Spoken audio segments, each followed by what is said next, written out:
Malcolm, anything in particular spurring this scoring outburst the last couple of games?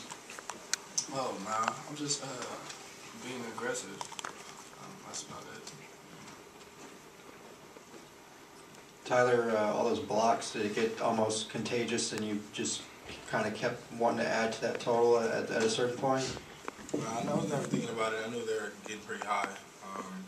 I just tried to keep protecting the rim because they were doing that one-up ball screen and they were getting around it. So I had to come help side, which is my job, and I'm able to protect it.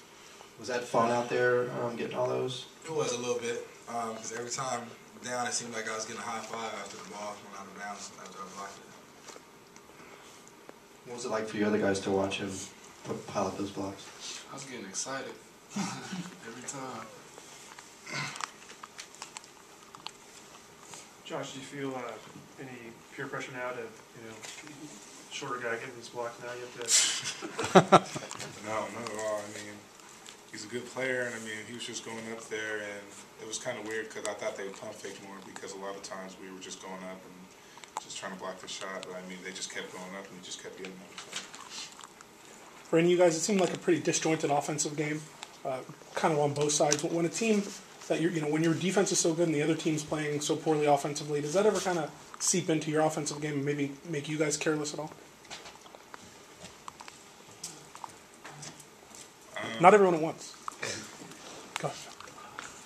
I don't think so. I mean, we just, a lot of times we just got to stay aggressive, for as long as we can. And it's easy when you're beating a team 24-8, in the first half, and kind of say, oh, wow, this is, how the game's going to go, and just kind of slack off. But we just got to keep working on being aggressive just to prepare us for the next game. They obviously were kind of frustrating you guys in the backcourt. Talk about, having so many turnovers, but also, putting a win like this together. Is it kind of weird to maybe not play your best, but to come up with a pretty big win? Yeah, like Coach is saying, it's not often that you get out rebound on the offensive end. When they got 24 and we got 26 turnovers. It's very rare that you're going to win a game like that. Then they take 30 more shots, but only make like about 4. So that came from a lot of offensive rebounds. But we did a good job getting to the free throw line and making our shots. Josh, you have a couple dunks in the last game where the crowd really got into it. Is a block kind of the same thing in terms of getting the crowd going? And there was a play first half where you dunked. I think it was maybe your first basket where I think it went from Zeke to Tyler to you on that dunk. Can you talk about just moving the ball on that play, what it was like? It's fun to do plays like that. I mean, especially our student section, they're out there, they're getting wild and saying things, and they just really enjoy when either like a 3-point play or a block shot or a good defensive possession. So I mean, when we're out there, we're just trying to play. I mean, because they're dedicated fans. They come to as many games as they can. And they're always loud, and they say stuff, so it's really cool. Tyler, what were you thinking when he emptied the bench? Coach Holland emptied the bench and brought you guys back? I think it was like. What I think about them coming out or us going back in? Yeah, that whole sequence. What was that? I was glad that we can get him in. It's the first time all year, so I was excited for him. And then next thing you know, it went from like a 20-point lead down to I think it was like 14 to 9, and then. We saw it happening, and then Coach called us in, and it was almost kind of funny. Everybody, the crowd was laughing because it just happened so fast.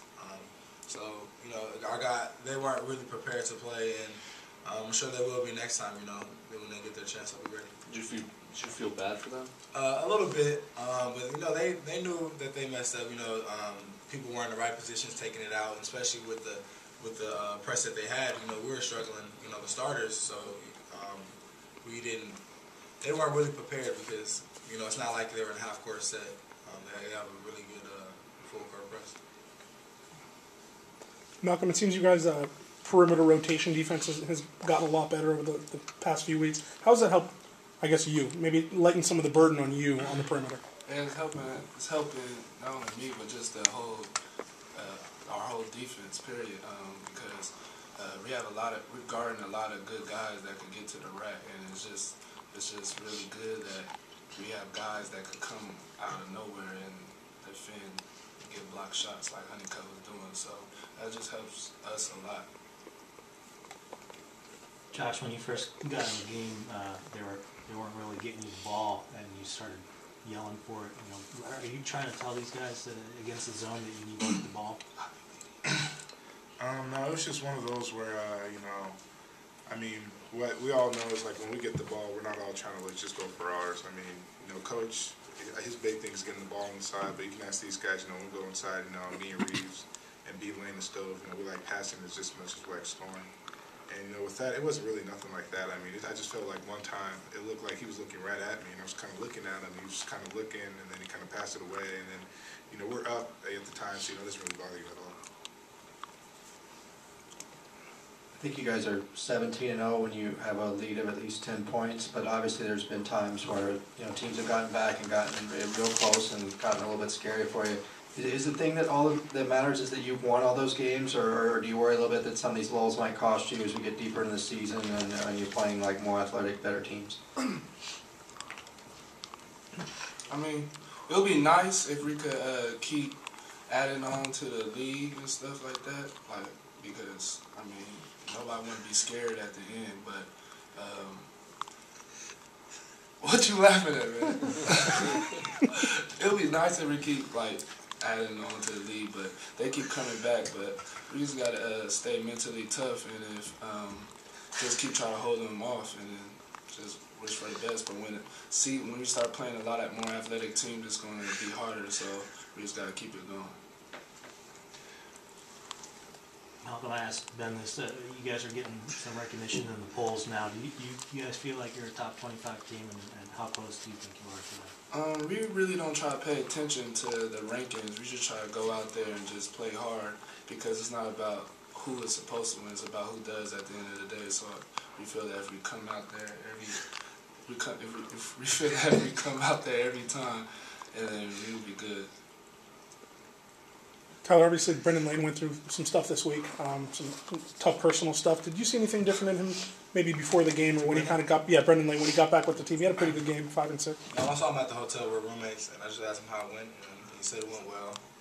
Saw a lot of family, and, you know, he wasn't able to practice, but he did a good job, you know, coming in prepared and, you know, doing a good job for us. Did he seem to kind of play with a little more energy today, just a little more, I don't know. Probably, you know, having a couple of days off always helps, you know, your legs. And I'm sure that, you know, his air ball free throw is a tribute to, you know, not being able to practice for the last couple of days. Jet lag. And jet lag. 6 rebounds. Yeah, 6 rebounds, which is good. Any other questions?